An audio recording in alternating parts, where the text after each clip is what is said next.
আচ্ছা বলেন তো আল্লাহ কোথায় আছেন?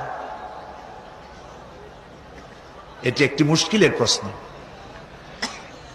সাধারণত লোকেরা বলে আল্লাহ সব জায়গায় আছে।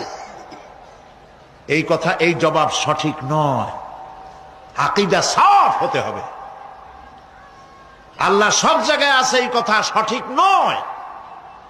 যদি আল্লাহ সব জায়গায় থাকেন তাহলে দুনিয়ার সব জায়গা ভালো না, কিছু কিছু খারাপ আছে। তাহলে খারাপ জায়গায়ও থাকতে হয়। নাউযুবিল্লাহ বলেন। আল্লাহ কোথায় আছে এই প্রশ্ন আল্লাহরই করি। সওয়ালে মুকদ্দারের জবাব, পৃথিবীর মানুষ আল্লাহকে প্রশ্ন করবে তুমি কোথায় আছো। রব্বুল আলামিন প্রশ্ন করার আগে জবাব দিয়ে দিয়েছেন, আর রাহমানু আলাল আরশি ইস্তাওয়া।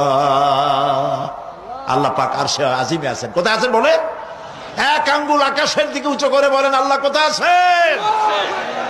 আরশে আজিমে আছেন। সুবহানাল্লাহ।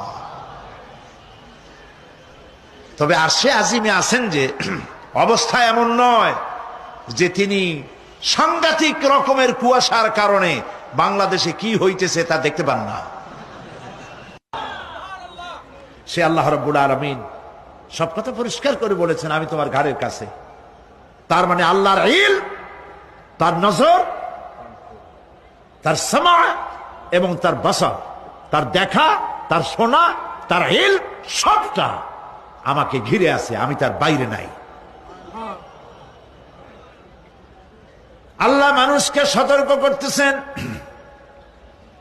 মা ইয়ালফিযু মিন কাওলিন ইল্লা লাদাইহি রাকীবুন আতীদ। মানুষ এমন কোন কথা বলে না যা আমার ফেরেশতারা রেকর্ড করে না রাখে। যা করো তাও লেখা হয়, যা বলো তাও লেখা হয়ে যায়। দুনিয়ায় গোয়েন্দা বিভাগ আছে, আমার দেশে গোয়েন্দা বিভাগ আছে না? কি নাম কত দুই একটা আন্দাজে কইল আছে।